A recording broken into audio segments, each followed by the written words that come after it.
Գյուրջան Կասկադ 60 ամիս փուլային վճարում բազմաթիվ առավելություններ։ Միջազգային մամուլում վերնագիր է հրապարակվել։ Ենթադրում եմ նաև համապատասխան բովանդակություն կար դրա տակ, որ քրիստոնեությունն առաջին ընդունած պետությունում արշավ է սկսվել, այո, արշավ է սկսվել։ Գիտեմ, որ մարդիկ կան, որ շատ փող ունեն, չգիտեն այդ փողը ինչ անեն, ու քանի որ շատ անտաղանդ են այդ փողը ծախսելու հարցում, գնում են տարբեր հայտնի լրատվականներ արտասահմանում ընդունված բանա ունեն գովազդային էջեր կոնկրետ, այդ գովազդային էջերում գումարը տալիս ես, եթե ինչ-որ պետերկրի օրենսդրությանը հակասող բան չի, քո տվածը ուղղակի պատրաստ են այդ լրատվականները տպեն ու այդ մարդիկը քանի որ շատ փող ունեն, բայց տրամաբանությունը առնվազն փողի քանակին զիջում է, այտենց գործողություններ են անում հույս ունենալով, որ դա իրանց ինչ-որ մի բան է տալի։ Այն դեպքում, երբ որ այդ հոդվածի վերևը ակնհայտ գրված է, որ դա փողով հոդված է։ Պարոն Ալեքսանյան, երեք հովանավանքում ձեր աջակիցներից մեկը ասում էր Հրաչյա Հակոբյանին կարծեմ, որպես իշխանության ներկայացուցիչ, որ դուք ամենաարդար սրբազաններից մեկին եք ձերբակալել, կալանավորել եւ պետք է նրան իզուր եք բռնել, պետք է նրան բաց թողնել։ Հպարտ քաղաքացի է, ձեր աջակիցն է։ Ինչու չեք լսում ում մասին է խոսքը։ Միքայել Սրբազանի մասին։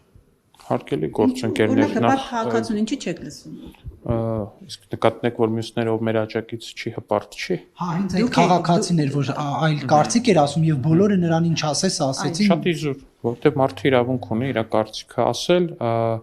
ես օրինակ ես ինչ գործ ունեմ, ասեմ ժողովուրդ ջան, դատարանի վճիռ է, հիմա ես որ զանգեմ դատարանին, ասեմ հարգելի դատարան, իրավապահ համակարգ չի, դատարանն է, ժողովուրդ ջան, այն նույն դատարանն է, որը օրինակ ինչ որ մի գործով Ռոբերտ Քոչարյանին ազատություն է տալիս, այն նույն դատարանն է, որը օրինակ Քոչարյանի գործով վաղեմության ժամկետ է ճանաչում, այդ նույն նշանակում է,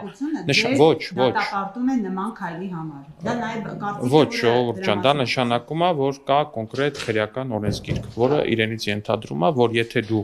անում ես զինված հեղաշրջման կոչ, դու դրա համար պետք է կրես պատասխանատվություն։ Չափը ու մնացածը որոշում է արդեն դատարանը։ Նա ոչ չի արել։ Ոնց չի արել։ Հիմա դուք եք իր ասածը հակասում, եք խմբագրում իր ասած, ուզում եմ հասկանալ։ Մարդը ասում է, այդ մի կոչը մի անգամ կոչ համարեք, մյուս անգամ չհամարեք, նախորդ անգամ։ 1000 անգամ պարզաբանել է դատախազությունը սա։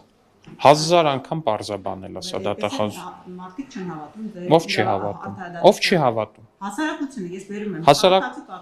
Հասարակության արդարադատությանը չի հավատում մենակ այն բերումը, որ Ռոբերտ Քոչյանը դրսում է։ Էտա հասարակության, ես եմ շփվում այդ հասարակությունը, այո, ինձ գալի ասում է, հարկելի պարոն падգամավոր, ինչի է Ռոբերտ Քոչյանը դրսում։ Հիմա այդ նույն հարցին եմ ես պատասխանում, այն հարցին էլ պետքա պատասխանեմ, թե ինչի է այս մեկը ոչ դրսում, այն մի հարցն էլ։ Իսկ իրականում ժողովուրդ ջան, ձեր հարցերի այդ կոնկրետ դատական վճիռների հարցով ձեր հարցերի հասցեատերը Հայաստանի Հանրապետության դատարաններն են։